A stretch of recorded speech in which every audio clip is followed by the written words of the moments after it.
CM Revanth పై తనదైన శైలిలో విమర్శలు గుప్పించిన బీజేపీ ఎంపీ ధర్మపురి అరవింద్ కు అదే స్థాయిలో కౌంటర్ ఇచ్చారు కాంగ్రెస్ నేతలు.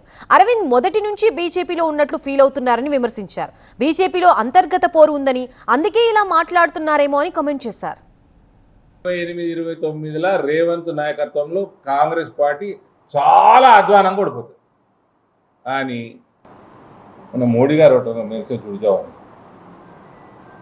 మరి ఏమన్నా ఉందో నాకైతే తెలియదు. నేను చాలా చిన్న కార్యకర్త బీజేపీలో, ఏమన్నా లింక్ ఉందేమో మరి నాకైతే తెలియదు. అట్లాంటిది ఏమైనా ఉందా?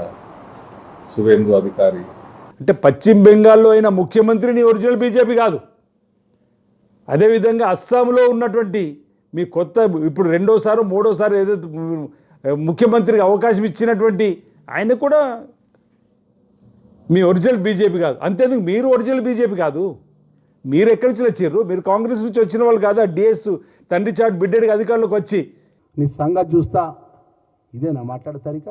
ముఖ్యమంత్రి గారిని ఏకవచనంతో మాట్లాడతావు, ముఖ్యమంత్రి వారి తమ్ముళ్ళ పేరు తీసి మాట్లాడతావు. మరి ముఖ్యమంత్రి వారి తమ్ముళ్ళ పేరు తీసినప్పుడు నీ తమ్ముడి గురించి కూడా మేము మాట్లాడాలన్నా?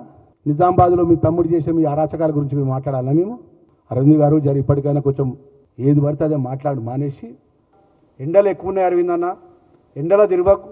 ఒకవేళ ఎండలో తిరగాలనిపిస్తే కూడా నెత్తి మీద ఛత్రి పెట్టుకో. ఎందుకంటే నాకు అర్థమైంది ఏంటంటే నీకు డైరెక్ట్ ఎండ కొడుతుంది నెత్తి మీద, దాంతో చాలా ఇబ్బంది అవుతుంది నీకు.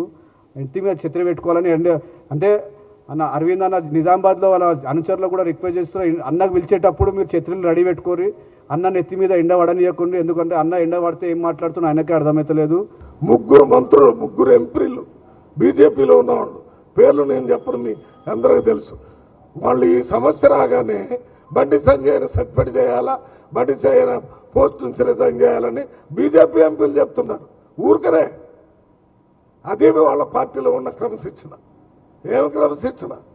ఊరికి ఆ పేరుతోనే ఆయన పదవి నుంచి దించితే మేము పదవిలోకి వస్తామని చెప్పే వాళ్ళు ఎక్కువయ్యారు. అది చూసుకోండి మీరు ముందు. కాంగ్రెస్ పార్టీ సంగతి మేము ఎప్పుడూ తెరిచిన పుస్తకం.